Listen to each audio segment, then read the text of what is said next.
খায় ঘুমায়। আল্লাহর পৃথিবীতে যদি আপনি পানি পান করেন আর যদি আপনি নামাজ না পড়েন, ওই পানি খানটাও খাওয়া আপনার হারাম। কারণ আল্লাহর আপনি ইবাদত করবেন না আর আল্লাহর পানি খাবেন, এই পানি খাওয়া আপনার হারাম। আপনি নামাজ পড়বেন না আর আপনি ওই ভাত খাবেন, এই ভাত খাওয়া আল্লাহর সেই ভাত, আল্লাহর সেই ধান, এই ধান খাওয়া, এই ভাত খাওয়া আপনার জন্য হারাম। আপনি এই রাস্তায় চলাফেরা করবেন, এই পৃথিবী আপনার নয়, এই রাস্তা আপনার নয়, এই রাস্তা হচ্ছে আল্লাহর। তাই এই রাস্তায় চলাফেরা করা আপনার জন্য হারাম। যার নামাজ নেই তার কোনো ইবাদত কবুল হবে না এবং তার আল্লাহর কোনো জিনিস সে ছুঁইতেও পারে না, খেতেও পারে না, কিছু জিনিস নিতেও পারে না। তো কড়াকড়ি ইবাদত নামাজ। এরপরও কিছু লোক শুধু বাহানায় খুঁজে, বাহানা ও খুঁজে না। কারণ পৃথিবীতে আসা মাত্রই, যেমন আপনারা দেখেন যে যখন ভোটে ধরেন কি দাঁড়াচ্ছে দুজন, একজন এ পক্ষে একজন ও পক্ষে, তাহলে বিরোধী রয়েছে। ক্রিকেট খেলা যারা দেখছে একজন বিরোধী রয়েছে তার।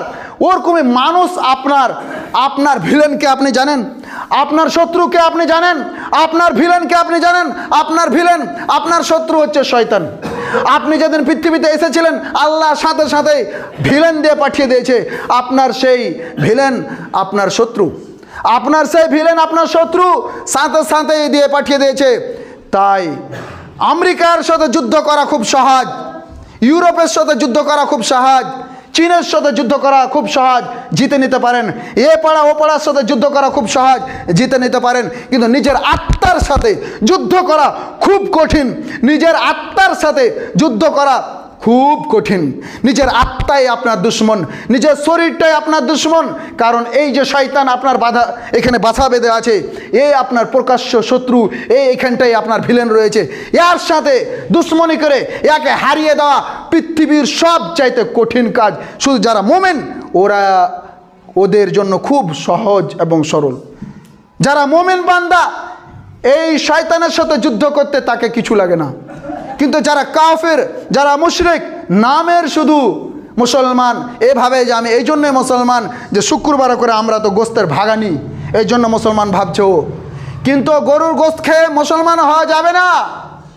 এখন বিভিন্ন ধর্মের লোকেরা তারাও কিন্তু গরুর গোস্ত খাচ্ছে।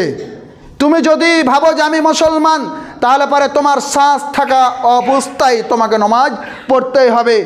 কারণ এই পৃথিবীতে তোমার যে শত্রু সে হচ্ছে তোমার শয়তান, অন্য কেউ নয়।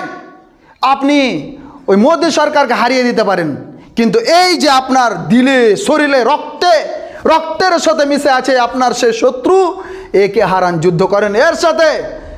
আপনি ভাবছেন যে ফজর ওয়াক্তে আমি শুয়ে আছি, বাহ খুব ভালো লাগছে, এই ভালো লাগায় আপনার সেই দুশ্মন সেই শয়তান। আপনি ভাবছেন যে আমাকে খুব মজা লাগছে, জি না, আপনার সেই প্রকাশ্য শত্রু। কারণ আল্লাহ তাআলা বিভিন্ন জায়গায় বলেন যে শয়তান তোমাদের প্রকাশ্য মানে শত্রু এবং দুশ্মন। ওয়ালা তাত্তাবিউ খুতুওয়াতিশ শাইতান ইন্নাহু লাকুম আদুব্বুম মুবিন। আল্লাহ তাআলা বলছে এই শয়তান হচ্ছে তোমাদের প্রকাশ্য শত্রু।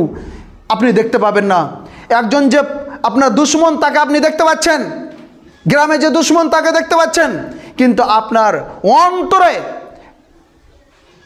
যখন শুয়ে থাকছেন, চায়ের দোকানে বসে থাকছেন, এই সময় আপনাকে কে ভাবাচ্ছে যে শুয়ে থাকো? আপনাকে কে বলছে আরে নামাজ না পড়লে কি হবে?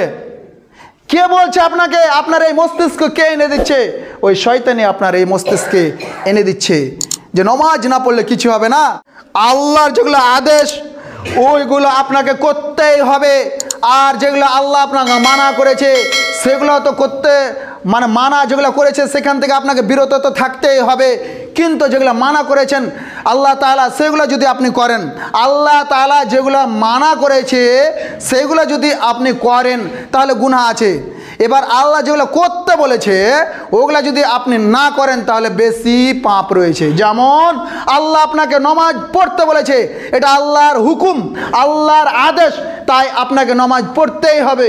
আল্লাহ আপনাকে দূরে থাকতে বলেছে, নিষেধ করেছে সুদ খেতে, ঘুষ খেতে, মারপিট করতে, দাঙ্গা লাগাতে। কিন্তু যদি করেন পাপ তো আছেই, পাপ তো হবেই, কিন্তু ওটা যেমন পাপ তার চাইতে বেশি বড় পাপ হলো নামাজ ছেড়ে দেওয়া। এখনো বুঝতে পারেননি? সুদ খাওয়া বড় পাপ, মারপিট করা বড় পাপ, এর চাইতে বড় পাপ নামাজ ছেড়ে দেওয়া। অসভ্য বর্বর জাতি ভাবে যে আমার ছেলেটা খুব ভালো। তোমার ছেলেটা কী করে ভালো? কলেজে পড়ে, স্কুলে পড়ে, কারোর সাথে মারপিট করে না, দাঙ্গা করে না, আমার ছেলেটা খুব ভালো। তোমার ছেলে ভালো নয়। মারপিট দাঙ্গা এর চাইতে বড় গুনাহ নামাজ ছেড়ে দেওয়া। কেউ যদি নামাজ ছেড়ে দেয় এটা হচ্ছে সব চাইতে বড় গুনাহ। আর একটা কাফের, একটা মুশরিক, সেও তো মারপিট করে না, ওর ছেলেটা কলেজে যায়, নামামড়ি করে, আবার নামামড়ি করে চলে আসে। তাহলে তোমার ওই ছেলেটা আর আপনার ছেলেটার মধ্যে পার্থক্য কী? ওই ছেলেটা স্কুলে যায়, কারোর সাথে ঝগড়া করে না। আপনার ছেলেটা স্কুলে যায়, কারোর সাথে ঝগড়া করে না। আপনি ফখর করে বলেন আমার ছেলেটা গ্রামে একখানা ছেলে গো, কারোর সাথে মারপিট দাঙ্গা নেই। মারপিট দাঙ্গা করবে না, এটাই ঠিক। কিন্তু এর চাইতে বেশি পাপ হলো নামাজ ছেড়ে দেওয়া। তাই কোনো লোক সুদ খাবে, ঘুষ খাবে, তার মানে এটা নয় যে সে নামাজ পড়বে না।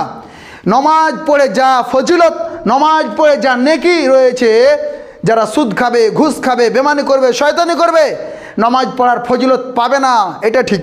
কিন্তু নামাজ ছেড়ে দিলে যা গুনাহ, ওই লোকটার সে গুনাহ হবে না। নামাজ ছেড়ে দিলে তো একটা গুনাহ আছে, কিন্তু নামাজ ছেড়ে দিলে, ও যদি নামাজ ছেড়ে দেয় ভাবছে আমি তো এই পাপ কাজ করছি, তো নামাজ কেন পড়বো? চিনা পাপ কাজ করছে করুক, কিন্তু তাকে নামাজ পড়তে হবে। সে পাপী, সে ঠিক আছে, পাপ কাজ করছে করুক, কিন্তু তার নামাজ একদিন তাকে সেই পাপ কাজ থেকে রুকাবেই। তাই নামাজ পড়তে হবে আপনাকে। আপনি যত বড়ই পাপী হোক না কেন, আপনার দ্বারা যতই খারাপ কাজ হোক না কেন, আপনি সেই পাপগুলো অবশ্যই ছাড়বেন। কিন্তু তার চাইতে বেশি বড় পাপ হচ্ছে নামাজ ছেড়ে দেওয়া।